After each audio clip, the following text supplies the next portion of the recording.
À vous l'honneur, madame. Je donne mon micro. Merci. Je vais bouger aussi. Bien, voilà. Moi je suis un oiseau bizarre, autodidacte, chercheuse autodidacte. Voilà, ça devrait plaire ici, pour ça que je le le dis pas forcément.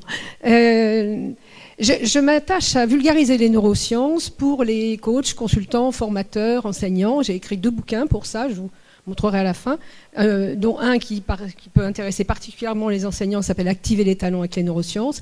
Et donc, j'ai fait de la communication dans mon jeune temps, j'ai eu une agence de com, j'ai travaillé avec des médecins, je les ai aidés à communiquer, ça m'a transformé le cerveau. Et donc, des années après, j'ai redécouvert les neurosciences et je me suis dit, c'est trop bien.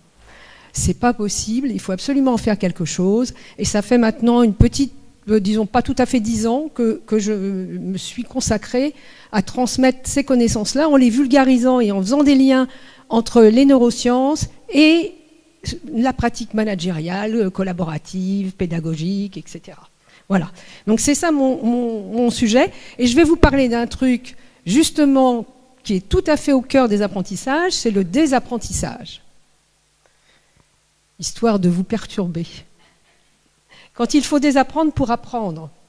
Tant qu'on ne sait pas ça... Alors, pourquoi activer les talents, c'est le nom de mon dernier bouquin. Hein. Quand il faut désapprendre pour apprendre, c'est un sujet qu'en approche systémique, on connaît depuis longtemps. Palo Alto avait travaillé là-dessus. Hein. Les gens qui travaillent sur le changement, ils connaissent ça depuis longtemps.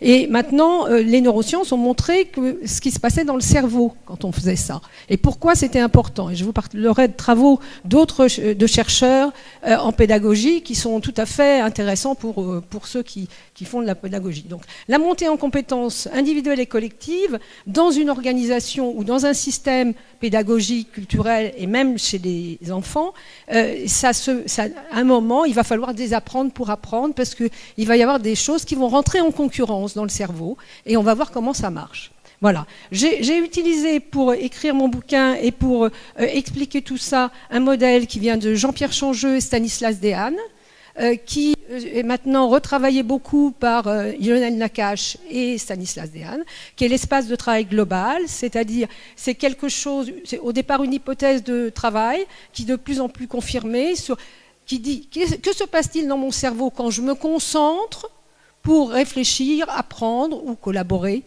Quand je me concentre, je suis conscient de ce que je fais, je vais utiliser mes systèmes perceptifs, mes perceptions, ma mémoire, je vais donner de la valeur avec les émotions, le système de récompense pour faire court, je vais avoir besoin de mes systèmes attentionnels et je vais avoir besoin de mon corps pour agir et pour expérimenter. J'ai trouvé ce modèle-là absolument génial parce qu'il a un pouvoir pédagogique, il permet de mettre tout ça en lien et c'est vraiment quelque chose qui peut être très utile parce que les neurosciences, c'est extrêmement vaste.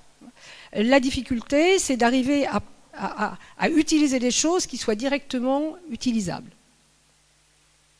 Alors, je vous ai mis un petit pour expliquer le désapprentissage, ce qu'il faut savoir, c'est que c'est valable à tous les niveaux des échelles sociales. Excusez-moi, des échelles sociales.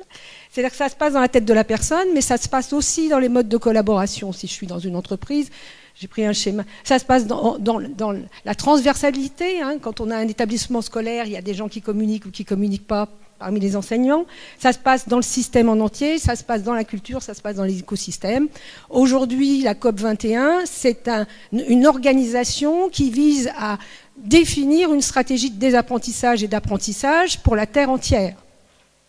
Pour les peuples de la Terre entière, c'est-à-dire désapprendre des pratiques coûteuses pour l'écologie et apprendre des pratiques performantes pour l'écologie. Et elles vont rentrer en compétition dans vos cerveaux. Voilà. Donc, pardon. Et donc ici, j'ai mis la mémoire un peu avec des briques et le futur un peu dans le bleu, mais ça, c'est pour le plaisir de l'image. Voilà, pour expliquer. Bon, c'est bien que le passé, il est en nous. Le futur, il est à imaginer. Et évidemment, il y a plus de puissance. Nous sommes le fruit de notre passé. Nos 100 milliards de neurones, 1 million de milliards de connexions synaptiques se sont mis en lien dans notre passé. C'est à nous d'en faire quelque chose, justement, pour arriver à... Oui. Voilà. Donc il y a deux circuits. En fait, ce qu'il faut savoir, c'est qu'avec la mémoire, on a deux circuits. Alors je vais vous passer ça. Vous pouvez lire ça. Vous pouvez lire ça. Hein, OK. Maintenant, vous pouvez lire ça là, en couleur. Tiens, il y en a qui est sorti de la couleur. Maintenant, lisez tout haut la couleur dans laquelle les mots sont écrits.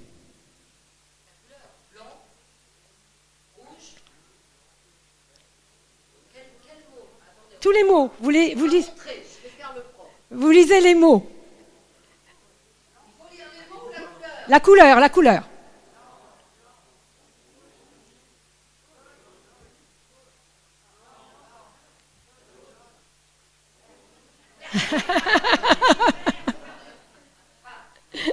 Merci. Voilà, eh bien, vous venez de vivre une concurrence. C'était plus difficile que de lire les mots écrits. Hein, eh bien, vous avez vécu la concurrence entre une routine cognitive et vous êtes allé chercher votre cortex préfrontal pour prendre le contrôle de votre pensée de façon à pouvoir maîtriser ce que vous étiez en train de dire. Alors que quand vous avez lu avant, vous n'aviez absolument pas besoin de faire d'efforts. Et quand vous faites ça, et quand vous êtes dans tout ce qui vous permet, tout ce que vous savez, que vous avez bien acquis, qui est bien installé en vous, eh bien ça va devenir des routines cognitives. Alors, ça se passe la nuit, je ne vous passe pas les détails, il faudra lire mon bouquin. Mais voilà. Et le cerveau, quand il a des routines, hein, ça fait des circuits plus courts, qui sont plus près des zones perceptives. Quand votre cerveau, il roule tout seul et il adore ça. Simplement, il y a des moments où il faut faire des efforts, et quand vous avez un effort à faire, ben, c'est coûteux. Et quand vous faites un effort qui vient en concurrence avec quelque chose que vous savez déjà, eh bien c'est le plus rapide qui gagne. Et manque de pôle, plus rapide, c'est le truc du passé. Voilà, pour faire court. Donc vous avez un circuit qui sont des routines cognitives, fortement automatiques, bien rapide perception-réaction, à l'arrière du cerveau, c'est hyper performant. Et puis des circuits pour aborder la nouveauté, qui demandent une mobilisation, un mode raisonné, qui mobilise d'autres territoires cérébraux, et en particulier le cortex préfrontal, qui est lent et qui demande un effort. Et ça, c'est extrêmement important. Alors, on connaît cette notion-là en approche systémique depuis longtemps. Olivier Houdet, qui est à Paris Descartes la Sorbonne, qui est un de nos chercheurs en pédagogie, que vous connaissez peut-être, il y a quelques années, il a découvert la preuve en mettant des étudiants sous IRM fonctionnel. Il a vu de ses yeux, ce qui se passait dans le cerveau, avec des zones qui devaient s'activer, et il les a vus se mettre en concurrence. Parce qu'il y a activation de réseaux de neurones qui ne sont pas habituels et inhibition de réseaux de neurones qui, eux, vont s'activer tout seuls. Et donc, il y a un double effort à faire entre activer quelque chose qu'on n'a pas l'habitude d'activer et inhiber quelque chose qu'on a l'habitude d'inhiber. Je vais vous donner un exemple d'Olivier Houdet sur la pédagogie, qui est, il dit qu'on est tout petit, pour eux, longueur égale nombre. Si la rangée est longue, ça veut dire qu'il y en a beaucoup. Si la rangée est courte, ça veut dire qu'il n'y en a pas beaucoup. Voilà. Donc ça, c'est ce qu'on apprend quand on est tout petit. Puis il y a un moment, il faut apprendre la différence entre longueur et nombre. Et ça se passe vers 5-6 ans, où c'est possible de faire cette différence. Et puis il a essayé avec des bonbons. Ben là, ça marche à 2 ans. C'est-à-dire, ça nous permet de parler de la motivation et puis la façon dont on donne de la valeur. C'est-à-dire, si je donne de la valeur, si je salive un peu, je vais être plus mathématicien plus tôt. C'est rigolo, hein. Donc l'émotion de la gourmandise, il faut sauter une marche à l'apprenant. Il le dit à partir de 2 ans, si vous remplacez les babards par des bonbons, les enfants choisissent la rangée où il y a le plus de bonbons, voilà, il devient mathématicien précoce. Je vous signale, ça s'appelle Apprendre à résister, Olivier Houdet. Il y a un petit bouquin au pommier qui est absolument super et qui est destiné aux instituteurs, parce qu'Olivier Houdet, il a été instituteur quand il était plus jeune. Voilà. Alors moi qui ne travaille pas avec des enfants, je ne travaille pas avec des adultes, je forme des consultants, des coachs et des formateurs. Alors j'ai longtemps accompagné des entreprises, donc moi ce qui m'intéressait c'était les adultes, et le désapprentissage pour les adultes c'est quand même très très important. Et donc j'ai fait des liens entre l'espace de travail et ce qui était à faire en matière de transformation. Donc si je veux désapprendre, Je ne sais pas si ça marche, le truc. Oui, je l'ai. Si je veux désapprendre, alors faut pas forcément commencer par là où je commence, hein, parce qu'on est dans la complexité. Donc, après, il va falloir développer des stratégies et des tactiques pour trouver les moyens, mais c'est adapté aux situations et aux personnes. Mais je ne peux désapprendre que si j'accepte de nouvelles perceptions.